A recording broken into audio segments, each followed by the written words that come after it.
Okay, time for your teaching sample. That is going to be an exploration and an experience for you in English language arts with movement and an embodied assignment working with poetry.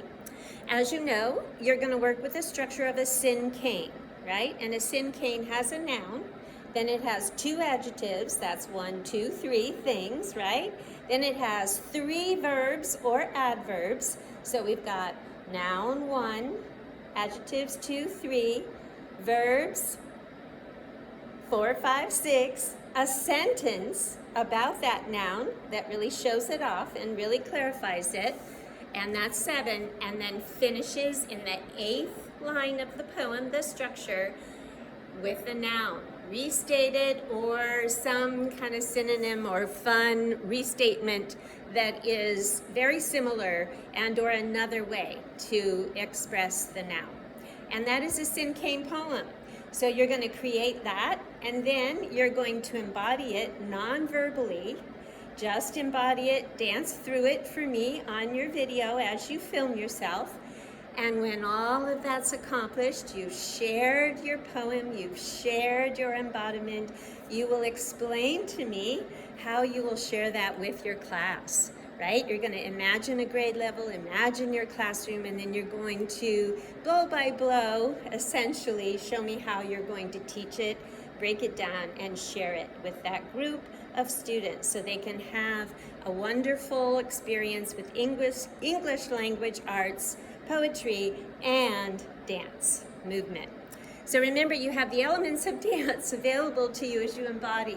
Boy, you have space and time and energy, qualities of motion, thinking about levels and shapes and actions and body parts and how all these kind of fun ways, directing through space, leveling, and slowing down, speeding up, finding some fun beats or rhythms, all of that available to you.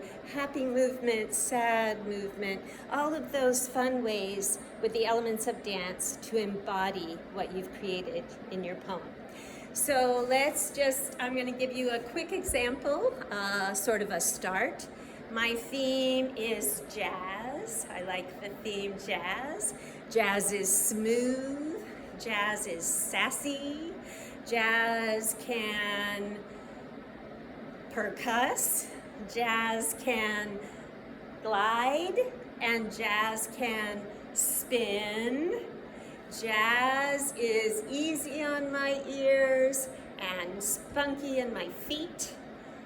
Jazz, or for the end and the restatement, pizzazz. So that was kind of a talk through of my inventing of a cinquain, right? And then when I think about what I've made and I start to embody, I've got to find a way to do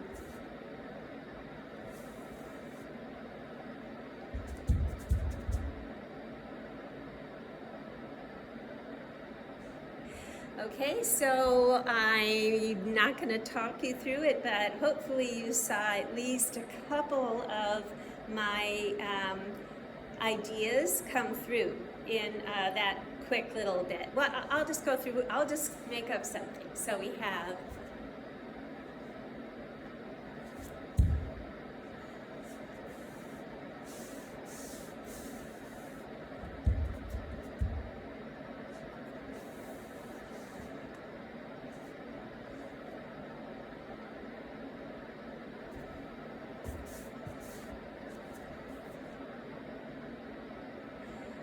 Okay, so that was my cinquain embodied, right? So think about what I just did in movement and see if you can figure out where jazz, my theme, came in, right? And see if you can figure out where I was smooth and where I was sassy and so on and so forth, right?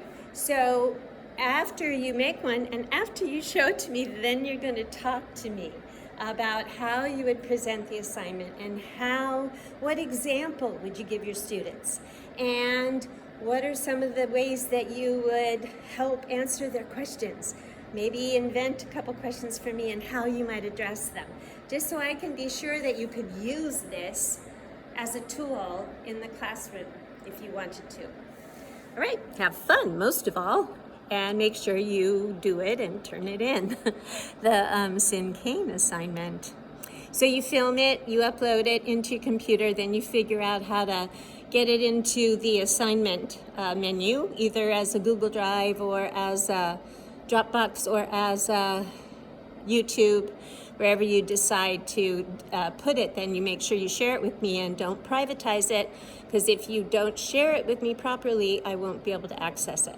All right, thanks.